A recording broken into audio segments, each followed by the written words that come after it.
Rings on her fingers. Daisy Clark had been in a coma for more than a month when the doctor said that she had finally died. She was buried on a cool summer day in a small cemetery about a mile from her home. May she always rest in peace, her husband said, but she didn't.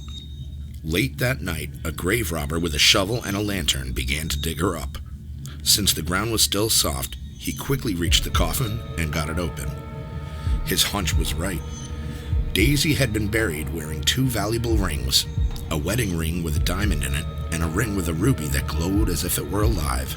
The thief got down on his knees and reached into the coffin to get the rings, but they were stuck fast on her fingers. So he decided that the only way to get them was to cut her fingers off with a knife. But when he cut into the finger with the wedding ring, it began to bleed, and Daisy Clark began to stir.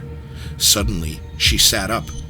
Terrified, the thief scrambled to his feet. He accidentally kicked over the lantern, and the light went out. He could hear Daisy climb out of her grave. As she moved past him in the dark, he stood there frozen with fear, clutching the knife in his hand.